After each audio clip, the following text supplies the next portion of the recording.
Funded accounts ద్వారా వచ్చే income చాలామంది ట్రేడింగ్ ఇన్కమ్ కింద కన్సిడర్ అవుద్ది ట్యాక్సేషన్లో అని చెప్పేసి అనుకుంటూ ఉంటారు.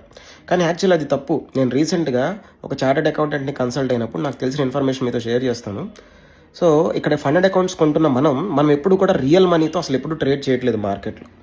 మనం వాళ్ళు ఇచ్చిన అకౌంట్స్ ద్వారా మనం ఇన్ఫర్మేషన్ ప్రొవైడ్ చేస్తే ఆ ఫండెడ్ అకౌంట్ కంపెనీస్ వాళ్ళ దగ్గర ఉన్న రియల్ క్యాపిటల్తో మార్కెట్లో ట్రేడ్ చేసి ప్రాఫిట్ తెచ్చుకుంటూ ఉంటారు. సో ఆ ప్రాఫిట్ వచ్చిన తర్వాత మనకి కొంత పర్సంటేజ్ రివార్డ్స్ ఫార్మాట్లో వాళ్ళు ఇస్తూ ఉంటారు. అందుకని మీరు ఎప్పుడైనా గమనించండి, 90% ఇప్పుడున్న ఫండెడ్ అకౌంట్ కంపెనీస్ అన్నీ కూడా మనకి రివార్డ్స్ ఫార్మాట్లోనే మనకు ఆ సర్టిఫికేట్స్ కానీ ఇష్యూ చేస్తూ ఉంటాయి. సో అందువల్ల మనం ఇక్కడ అడ్వైజర్స్ ప్రొవైడ్ చేస్తే వాళ్ళది అడ్వైజర్స్ తీసుకుని ఇది ఒక బిజినెస్ డీల్లా జరుగుతుంది కాబట్టి ఇది బిజినెస్ ఇన్కమ్ కింద ట్రీట్ అవుద్ది అని చెప్పేసి చార్టెడ్ అకౌంటెంట్స్ అంటున్నారు. సో బిజినెస్ ఇన్కమ్ అంటే తెలిసిందే కదా, ఈ స్లాబ్స్ ప్రకారం మనం ట్యాక్సేషన్ అయితే పే చేసుకోవాలి. సో దీనిపైన మీ ఒపీనియన్ ఏంటో కూడా కింద కమెంట్ సెక్షన్ ద్వారా తెలియజేయండి.